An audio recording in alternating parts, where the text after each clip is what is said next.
Hi, Rich Salles, Foundation Patents.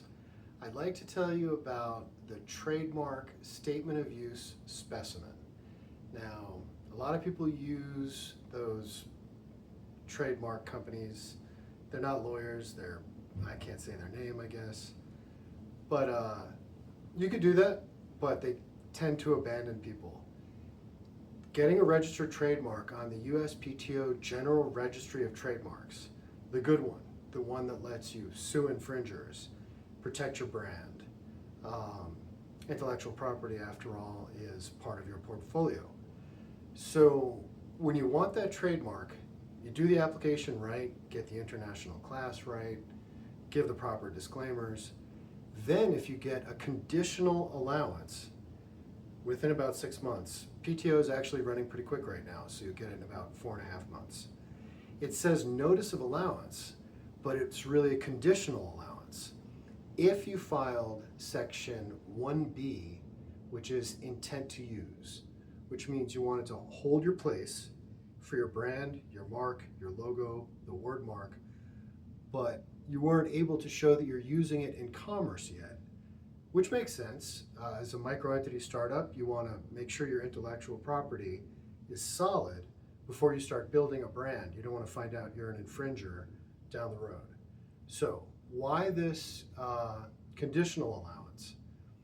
After the USPTO publishes in the USPTO Gazette your name, the name of the brand, the international class of the products or services you're selling, afterward, they want to make sure you're not a squatter, because they don't want people preempting the field in a variety of industries, buying up names like a monopoly, unless they're going to really be using it for their business.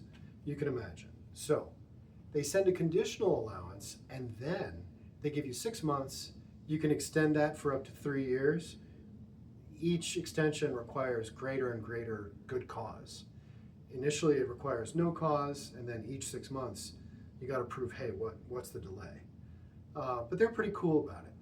So what do you want in your specimen? This is all about specimen refusals and how to avoid them. So a lot of people have a brand, but they don't know how to get the specimen into the patent office in a way that the trademark examiner and the STE, the supervising trademark examiner, will approve of your specimen and get you your registered trademark. So think of it as a brand, and that brand, just like the Nike swoosh, you know, that their symbol, or the golden arches, or as Eddie Murphy would tell us, the golden arcs, just a joke. You want the brand to be paramount on your website.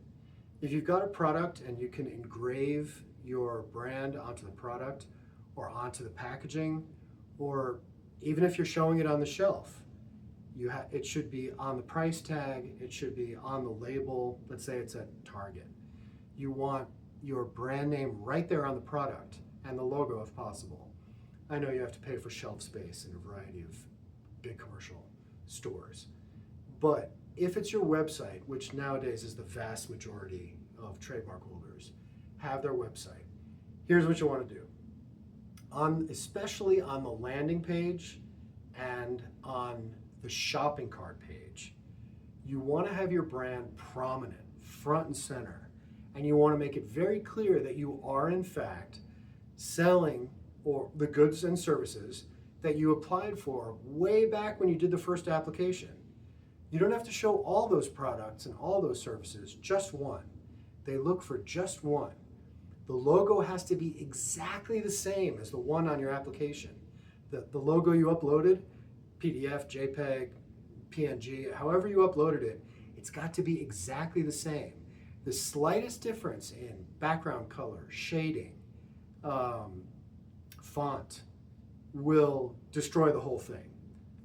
I like to say jokingly that patent examiners love inventions, and they're engineers first and lawyers second. So patent examiners love to say yes.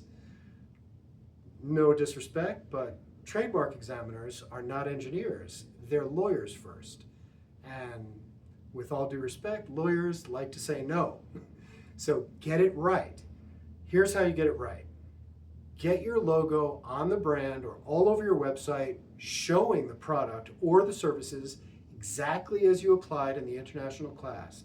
Put it all over that website, especially on the landing page and the shopping cart page. The standard is such that the American interstate consumer can see by looking at the website that your brand, the mark you applied for, is the source of the goods without confusion, or the source of the services you're providing. So that's how you do it. Important safety tips. Don't worry about the URL. I have lots of clients who advertise perfectly on their Facebook page, on Etsy, Amazon, eBay. That's not relevant. The USPTO does not get into a fight with GoDaddy about URL names. Once they get to the site, they start looking for the material on the site. They're not looking for the URL. It helps as a variety of indicia, but it's not the key. The key is what they see. Are you, in fact, the source of the goods or services under the brand name and slogan that you applied for? Or, here's the danger, they might relegate you to the status of a squatter and give a rejection, which is very hard to overcome. It can be done, but you don't want to end up at the PTAB, Patent Trial and Appeal Board, trying to show you're real. And here's the bottom line. They have a sneaking ability to figure out who's real and who's not. If you're not really selling yet, don't try to pretend you are. Start selling under the brand you protected. You've got your conditional allowance, so you can give that R&D money now to proliferate and begin marketing. Start selling, and then prove that you're selling under exactly the name you've got, and it'll work. That's how you deal with specimens. Richard Salles, Foundation Patents, Walnut Creek. Have a good day.